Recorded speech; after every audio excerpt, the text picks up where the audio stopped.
Welcome to the deep dive, everybody. You know how this works. We're taking a deep, deep dive into something really interesting, and, well, hopefully you find it interesting too. We always put a lot of thought into choosing our topics, and this one is no different. That's right.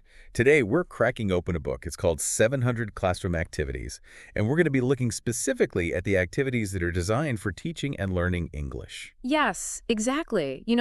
If you're someone who loves languages, or even if you're just curious about different ways people learn. Right. It gives you a peek into how things work in the EFL classroom.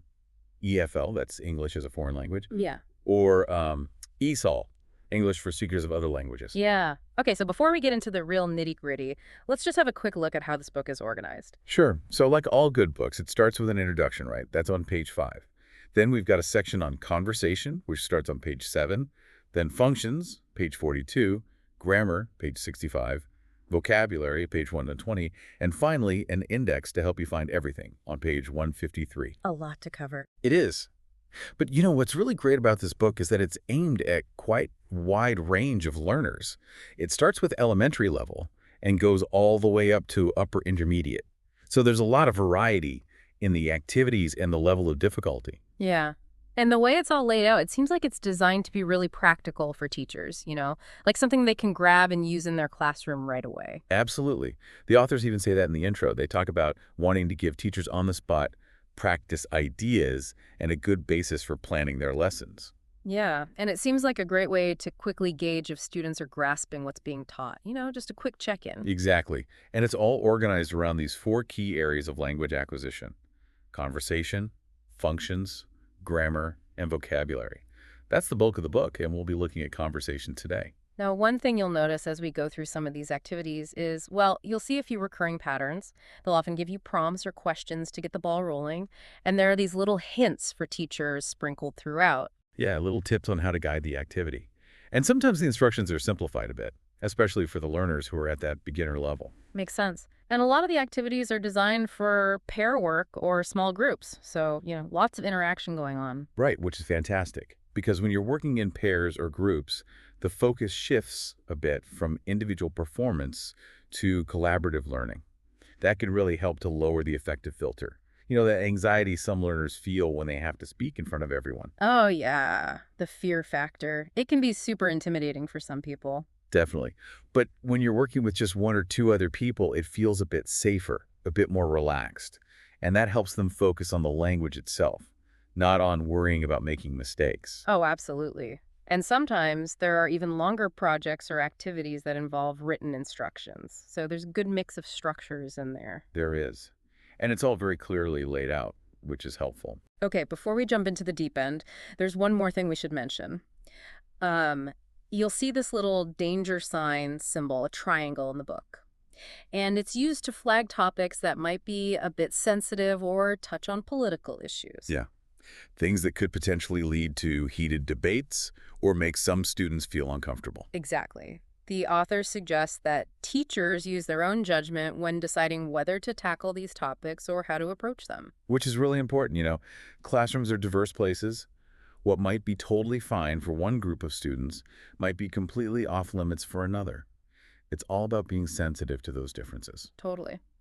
Right, so I think we're ready to dive into the conversation section, which starts on page 7. Let's go. I'm actually really excited about this section. There are so many creative and thought-provoking activities in here. It really shows how conversation can be used to learn about practically anything. Right, it's not just about small talk, like what did you do this weekend? The topics are way more interesting than that. They are.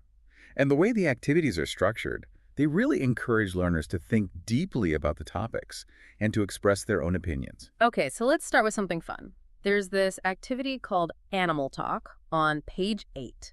It's all about, well, animals, obviously. Of course. Yeah. Who doesn't love animals, right? Yeah. But it's not just about naming your favorite animal or something simple like that. It gets you thinking about your general feelings about different kinds of animals, maybe even comparing how people treat animals in different parts of the world. Oh, that's interesting. I mean, the concept of pets, for example, can be really different in different cultures. In some places, dogs are working animals, not cuddly companions. Exactly. And even within the same culture, people can have vastly different views on animals. Like some people might be totally opposed to zoos, while others think they're essential for conservation. Yeah, that's a good point. Okay, so next to that activity, still on page 8, is animal extremes. This one's all about using superlatives, like the biggest, the smallest, the fastest, that sort of thing. Right. And it's all focused on animals. So you might be comparing the size of an elephant to a mouse, or the speed of a cheetah to a snail. It's a fun way to practice those superlative forms and to learn some interesting animal facts at the same time. Right. It's engaging, but you're still learning grammar. Exactly. And then there's animal expressions. This one is all about idioms and proverbs that feature animals. Like barking up the wrong tree or let sleeping dogs lie. Oh, I love those. They're so colorful. And sometimes they can be tricky to understand, especially if you're not familiar with the cultural context behind them. Yeah, like if you're learning English as a second language, you might literally picture someone barking up a tree and you'd be totally confused. Yeah. But, by learning these expressions, learners are getting a deeper understanding of how language works, how it can be used metaphorically. Right. And it's a good reminder that language isn't just about grammar rules, it's also about culture, history, all those things that give language its richness. Absolutely. Yep. Okay, so following that animal theme, there's animal stories, also on page 8. Oh, yeah. This one's interesting because it has two parts to it. Right. The first part is about discussing the pros and cons of keeping animals in zoos, like we were talking about before. Is it ethical? Is it necessary for conservation? It can lead to some really interesting debates. Yeah. And then the second part encourages students to write their own stories, but with animals as the main characters. So it really gets their creative juices flowing. Yeah, it's a great way to practice narrative writing and to explore different perspectives. Like, what would it be like to see the world through the eyes of a lion or a bird? Okay, let's shift gears a bit now. Still on page 8, we've got Crime and Punishment. This one is a bit more serious. It is. But, crime is something that unfortunately exists in every society. And understanding how different cultures deal with crime and punishment can be really eye-opening. Yeah. Like what might be considered a minor offense in one country could be a serious crime in another. Exactly. And then there are questions of fairness, rehabilitation, all sorts of things. It's a complex topic, but it's also a really important one to talk about.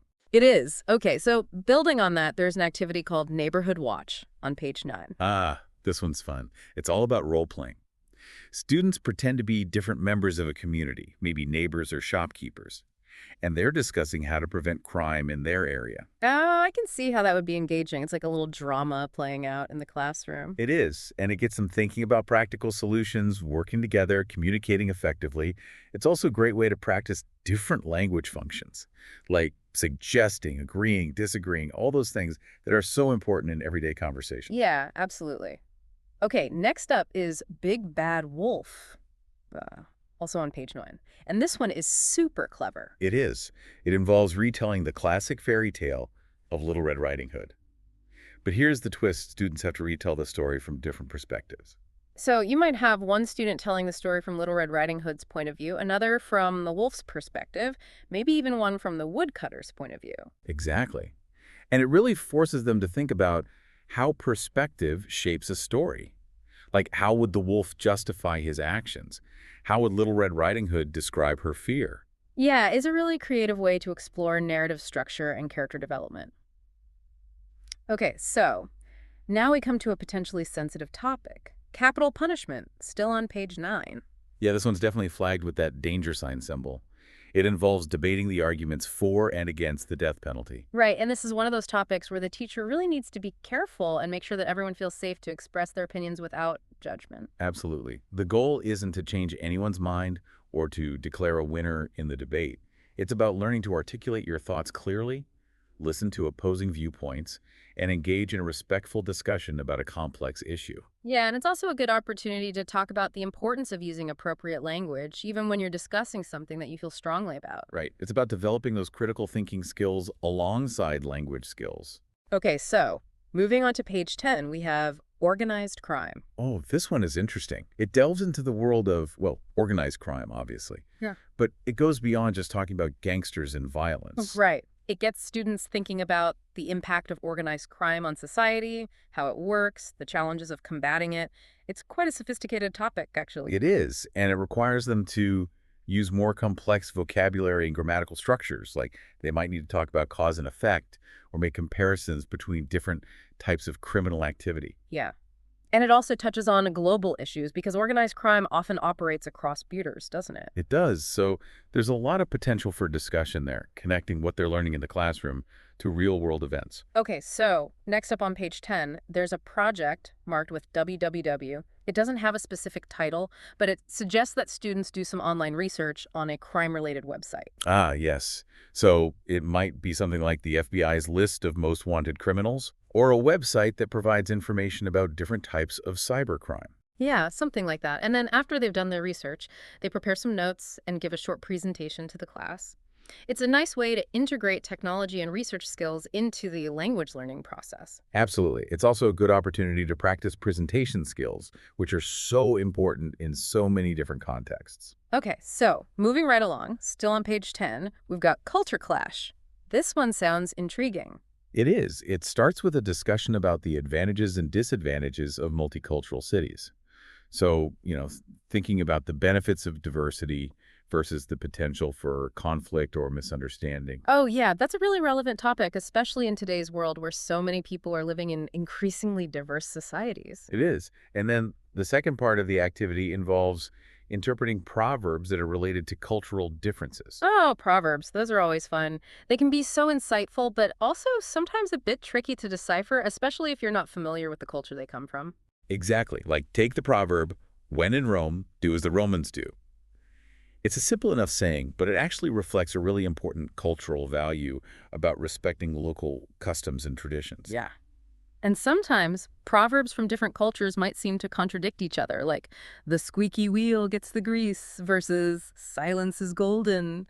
It's all about understanding the underlying values and how they might differ across cultures. Absolutely. It's a great way to spark those aha moments and to really appreciate the complexities of intercultural communication. Okay, next up, still on page 10, is customs and traditions. This one's all about sharing information about important festivals and holidays in different cultures. Oh, I love this kind of activity. It's so enriching to learn about how other people celebrate and what traditions are important to them. Yeah. It's also a good opportunity to talk about national identity and how it's expressed through different cultural practices. Right, like what does it mean to be British or American or Japanese? It's often reflected in the holidays we celebrate, the food we eat, the stories we tell. Okay, so moving on to page 11, we have high culture. This one's interesting because it gets students thinking about what exactly constitutes culture for them. Yeah, it's not just about going to the opera or visiting museums. It might also include things like going to the movies, listening to music, even playing video games. It's all about how we define and experience culture in our own lives. Right. And it's a good opportunity to talk about personal preferences and to explore the diversity of cultural experiences that exist within a group. Absolutely. And it can lead to some really interesting conversations because what one person considers high culture, another might view as completely boring or irrelevant. It's all about respecting those differences and understanding where they come from. Okay, so next up, still on page 11, we have a series of activities that are all about school. Ah, yes, the universal experience, right? Everyone's been to school at some point in their lives. Exactly. So the first activity is simply called My School, and it's all about sharing memories and experiences of school, both good and bad. It's a great way to get people talking because everyone has stories about their school days. Yeah. And then there's an activity called English School System, which provides a brief overview of how the English school system works. Right, like the different levels of education, the types of schools, the exams students have to take. And then it encourages learners to compare the English system to the school system in their own country. So, what are the similarities and differences? Are there things they like better about one system or the other? Yeah, it's a great way to promote critical thinking and to develop vocabulary related to education. Okay, so following that, still on page 11, we have discipline. Ah, yes. The dreaded topic. But, it's an important one to discuss because every school has rules and every society has ways of dealing with people who break those rules. Right. And this activity gets students talking about how disobedient school children should be disciplined. It also encourages them to share their own personal experiences with punishment, whether it was in school or at home. Yeah, and again, this is one of those topics where the teacher needs to be really sensitive and create a safe space for discussion because experiences with discipline can vary greatly, and some students might have had negative or even traumatic experiences that they don't want to talk about. Exactly. It's all about creating a respectful and supportive environment where everyone feels comfortable sharing, but also respecting the boundaries of others. Absolutely. Okay, so moving on to page 12, we have study skills. Oh, this one's practical. It's all about comparing different approaches to studying and learning. Yeah, like how do you organize your notes? How do you prepare for exams? What are some effective techniques for memorizing information? And it encourages students to share their own tips and strategies with each other. So it's like a little peer-to-peer learning session. Exactly. And, sometimes the best advice comes from people who are going through the same experience as you. Yeah, absolutely. Okay, so next up is class contract. This one is all about collaboration and creating a positive learning environment. Right.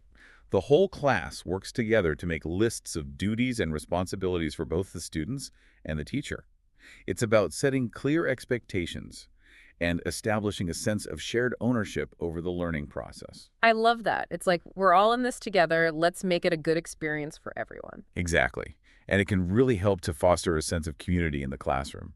Okay, so also on page 12, there's another project activity. This one involves researching websites that provide information about further education options. So, things like universities, vocational schools, online courses, all those different paths that people can take after they finish secondary school. Yeah, it's a good way to connect language learning with real-world goals and future planning. It is, and it encourages students to think about what they want to do with their lives, what kind of career they might be interested in, what kind of skills they need to develop. And it's all done in English, which is really important for learners who are planning to study or work in an English-speaking environment. Right. It's about developing those academic and professional language skills. Okay, so next up is Green Manifesto, still on page 12. This one's all about environmental issues. Yeah, it gets students thinking about the various threats facing our planet, like climate change, pollution, deforestation, all those things that we hear about in the news. Right. And then it encourages them to come up with potential solutions, maybe thinking about things like renewable energy, sustainable living, political action. It's a really important topic, and it's one that's relevant to everyone, regardless of their cultural background or language level. Yeah. And it's also a good opportunity to introduce some vocabulary related to environmentalism and to talk about the concept of a green party or a political movement focused on environmental issues. Absolutely. It's about connecting language learning to real-world issues and encouraging students to become more informed and engaged citizens. Okay, so building on that environmental theme, there's public consultation meetings, still on page 12. Ah, yes. Another role-playing activity. This one is all about a hypothetical scenario where a paper factory is being planned in a particular area, and there are concerns about the potential environmental impact. Right. So students might take on different roles, like local residents, environmental activists, business owners, maybe even government officials. And they have to discuss the issue, present their arguments, and try to reach some kind of agreement or compromise. It's a great way to practice persuasive language and to learn about different perspectives on a complex issue. Yeah. And it also highlights the importance of communication and collaboration in decision-making processes. Absolutely. Okay, so next up on page 13 is Eco-Warrior. Oh, this one sounds interesting. It asks students to define what they think an eco-warrior is. Yeah, what does that term mean to them, or what kind of image does it conjure up? And then it encourages them to debate the arguments for and against different forms of environmental activism. So, is it more effective to work within the system to try to change laws and policies? Or is it necessary to take more radical action, maybe even breaking the law, to draw attention to the urgency of the issue? Yeah. It's a really thought-provoking activity, and it can lead to some really interesting discussions about the ethics of protest and the different ways people choose to make their voices heard. Right. Okay, so let's shift gears a bit now. Still on page 13, we have fashion statements. Ah, yes.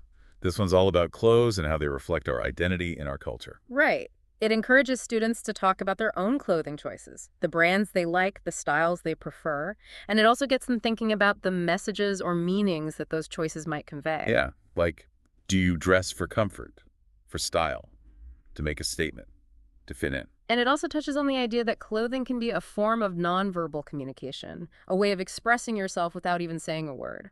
Exactly. And what we wear can also say a lot about our cultural background, our social status, our age, even our political beliefs. It's a fascinating topic. It is. Okay, so right after that is uniforms, still on page 13. Ah, yes. Yeah. The age-old debate, To wear a uniform or not to wear a uniform, Yeah. that is the question. Right. This activity prompts a discussion about students' opinions on wearing uniforms, and it also gets them thinking about the different messages that various clothing groups might send. So, it's not just about school uniforms. It might also include things like military uniforms, police uniforms, even the uniform of a particular subculture, like goths or punks. Yeah, it's all about understanding the symbolism of clothing and how it can be used to communicate belonging or difference. Absolutely. Okay, so next up is clotheslines, also on page 13. Oh, this one's fun. It involves interpreting common sayings or idioms that are related to clothes, like wear your heart on your sleeve or fit like a glove. Yeah. These are those expressions that native speakers use all the time, but they can be really confusing for learners because the literal meaning often has nothing to do with the actual meaning. Right, like if you literally wear your heart on your sleeve, that's probably a bit messy and not very hygienic. Exactly. So it's a good opportunity to talk about figurative language and how it's used to create imagery and express ideas in a more colorful and nuanced way. Okay, so moving on to page 14, we have a food survey. Oh, this one sounds interesting. It involves students creating their own survey about eating habits. Yeah, so they have to come up with questions, decide on the format, maybe even think about how they're going to collect and analyze the data. It's a great way to practice those research skills and to think about how to formulate clear and concise questions. Right. And then they actually have to go out and conduct a survey, either among their classmates or maybe even with people in the wider community. Yeah. It's a good opportunity to practice their conversational skills in a real-world context. And it also allows them to learn about different eating habits and food preferences. Okay, so next up, still on page 14, is shopping lists. This one's a bit more simple, but it can still be quite revealing. It can. It involves students writing out shopping lists for different occasions. So maybe one list is for a regular weekly grocery shop, and another list is for a special occasion, like a birthday party. And then they compare their lists with each other, which can lead to some interesting discussions about needs versus wants, cultural differences and food preferences, even things like budgeting and planning. Yeah, you can learn a lot about someone just by looking at their shopping list. Totally. Okay, so moving on to page 15, we have Sunday dinner. Ah, yes, a classic tradition in many English-speaking countries. It is, and this activity involves students planning a three-course menu for a traditional Sunday dinner. So they have to think about appetizers, main courses, desserts, all those different elements of a formal meal. And it also provides a good opportunity to talk about food vocabulary, different cooking methods, table manners, maybe even some of the cultural traditions associated with Sunday dinner in different parts of the world. Yeah. Like in some cultures, Sunday dinner is a very formal affair with everyone dressed up and sitting around a big table. In other cultures, it might be more casual, a time for family and friends to relax and enjoy each other's company. Okay, so following that is restaurants, also on page 15. Ah, yes, another universally relatable topic. It is. This activity encourages students to talk about different types of restaurants they've been to, their favorite dishes, their best or worst dining experiences. It's a good opportunity to practice descriptive language, to talk about food textures and flavors, to express opinions about service and ambiance. Right. And it also touches on the social aspect of dining out, Mhm. Who do you go with? What kind of atmosphere do you prefer? Is it a special occasion or just a casual meal? Yeah, it's all about connecting language learning to those real-world experiences that everyone can relate to. Okay, so next up is food for thought, also on page 15. Oh, this one's a bit more serious. It delves into global food issues like famine and malnutrition. Right. It gets students thinking about the challenges of food security, the unequal distribution of resources, the impact of poverty and conflict on people's access to food. It's a really important topic, and it's one that can be quite eye-opening for learners who might not have had to think about these issues before. Yeah. It also encourages empathy and a sense of global citizenship. Absolutely. Okay, so then we have One Man's Meat on page 16. Oh, this one's about unusual or exotic foods. Yeah. It encourages students to talk about foods that they might consider strange or even disgusting, and to try to understand why other people might enjoy those foods. It's a great way to challenge assumptions and to appreciate the diversity of culinary traditions around the world. It is. And, what one person finds delicious, another might find completely repulsive. Yeah. It's all about understanding those cultural differences and being open to trying new things. Okay, so right after that is another project on page 16. This one involves students researching weird food online. So, they might be looking up things like fried tarantulas in Cambodia or fermented shark in Iceland. Yeah, all those things that make you go, ew, but it's a fun way to explore different cultures and to learn some new vocabulary. It is. And it also encourages students to use their digital literacy skills to find and evaluate information. Okay, so moving on to one day, also on page 16. This activity gets students thinking about the future. Ah, yes. Always a fun topic for speculation. It is. It encourages them to make predictions about world events, technological advancements, social changes, anything they can imagine. It's a great way to practice future tenses and to explore different possibilities, like what will the world be like in 50 years? Will we have flying cars? Will robots be doing all our jobs? It's all about encouraging creativity and imagination. Absolutely. Okay, so then we have Time Capsule, also on page 16. Oh, this one's a classic. It involves students deciding what items they would put into a time capsule to represent their current time and culture. Yeah. It's a really thought-provoking activity because it forces them to think about what's truly important, what objects best capture the essence of their lives and their society. Right. And it also encourages them to think about how they would explain those objects to someone in the future who might have no idea what they are or what they represent. It's a great way to practice descriptive language and to think about historical context. Okay, so moving on to keeping fit, on page 17, this activity gets students talking about health and fitness. Ah, yes. Another important topic, especially in today's world where so many people are struggling with obesity and other health problems. It is. This activity encourages students to talk about their own exercise habits, their favorite sports or activities, their opinions on healthy eating. It's a good opportunity to practice giving advice and making suggestions, like if someone is trying to lose weight, what kind of exercise would you recommend? What kind of food should they eat? Right. And it also promotes awareness of the importance of physical and mental well-being. Absolutely. Okay, so then we have healthcare, also on page 17. Oh, this one's interesting because it encourages students to compare different healthcare systems around the world. Yeah, like what are the advantages and disadvantages of a public healthcare system versus a private one? How easy is it to access healthcare in different countries? What are the costs involved? It's a really important topic, and it's one that can be quite complex and nuanced. It is, and it also touches on ethical issues like the right to healthcare, the affordability of treatment, the role of government in providing healthcare services. Okay, so then we have Simply Medicine, also on page 17. Ah, yes. This one's about personal experiences with doctors and hospitals. Right. It encourages students to share their stories, maybe about times they've been sick or injured, or maybe about routine checkups or vaccinations. It's a good opportunity to practice using medical vocabulary and to talk about those personal experiences in a safe and supportive environment. Yeah, and it can also be really interesting to hear about different cultural approaches to healthcare and medicine. Like, in some cultures, traditional medicine might be more prevalent than modern medicine. Exactly. It's all about broadening perspectives and understanding those differences. Okay, so moving on to happiness. On page 18, this activity gets a bit philosophical. It does. It asks students to think about what makes people happy and what makes people unhappy. And it encourages them to share their own thoughts and beliefs about what constitutes a good life. Yeah. Like, is happiness about material possessions, about relationships, about achieving goals, about finding inner peace? It's a really interesting topic, and it can lead to some really deep conversations about values, priorities, and the meaning of life. Absolutely. Okay, so then we have health debate, also on page 18. Yes. Another opportunity to practice those argumentation skills. It is. This activity proposes several different topics for debate, all related to health and healthcare. Right. So one topic might be whether medical care should be free for everyone. Another might be the ethical considerations of animal testing in medical research.